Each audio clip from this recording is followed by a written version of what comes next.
Well, I think it's a great shot in the arm. So the sports leagues have decided under their new commissioners, generally, particularly Adam Silver in the NBA, that sports wagering is good for their sport.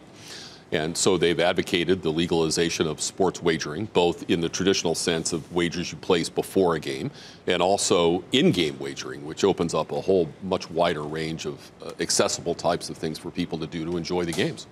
Do you have any concerns about sports gambling yourself? I don't really, because people, this is an old argument, of course, but people are going to wager on sports and have as long as sports have been around.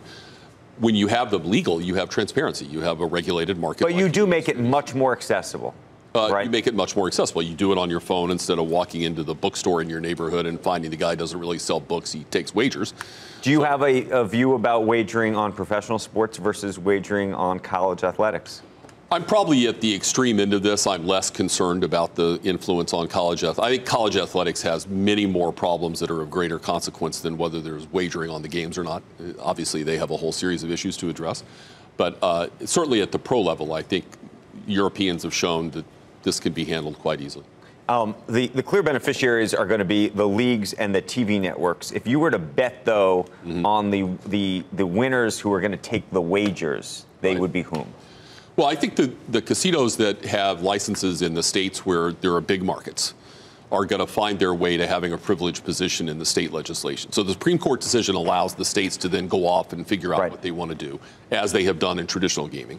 And the incumbents are going to have a lot of leverage in those states. So when you look at the incumbents as an investor now, yes. Who do you like, and who do you say, you know what, I don't know right now? The ones that have big geographic footprints. So, of course, Caesars, and I don't say that gratuitously, but I think Caesars has a very good position. I think Penn has a very good position. I think MGM has a good position because they have such extensive footprints in big states. Just for disclosure, do you still own Caesars stock? I own a lot of Caesars stock. Yes, I do. I would assume, as the former CEO. Yeah, I do. So I root for them a lot. But there are other winners as well. The venue owners and venue. I mean, if you go to a baseball game and it's 13-1 in the second inning, what's left to make that game of any interest to anyone except the most partisan supporter? Now, if you have in-game wagering, you can bet on who's going to strike out next, who's going to steal a base, who's going to catch the ball. And do you think that's going to be a different experience in stadium versus at home? I think it will make the in-stadium experience richer. I think they'll combine it with other activities in the stadium that'll make it a more dynamic.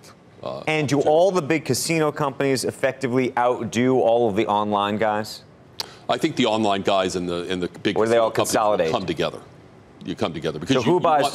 So okay, if you look at the chessboard, who buys whom? Well, is that how it happens? I think there will be mergers or strategic alliances between participants who offer the betting frameworks, like some of the European bet shops, or some of the American fantasy providers that are going to be players in this. I think DraftKings is going to be a meaningful player in this, along with FanDuel. And I think those who have the licenses in the states are going to be big players. And the other parties that you haven't mentioned yet, of course, the states are going to want to tax this and take their piece of the prize. And the leagues are going to want something for this as well. They call it an integrity fee, which is an interesting use of language. While we have you and we're talking Vegas, or we're talking about gaming, just your thoughts on Steve Wynn and what's happened to Wynn? I think the most recent development is the best, that Phil Satry, the guy who hired me and a guy of tremendous integrity, is now the chairman of the company, and it looks as if the different shareholder groups have come to some peace about it. The company has a lot to offer. It has tremendous assets, and I think it's been an unpleasant road, but it's come to a better place. Are you a Steve Wynn or an Elaine Wynn person? I knew both of them. Elaine is certainly the more genteel of the two.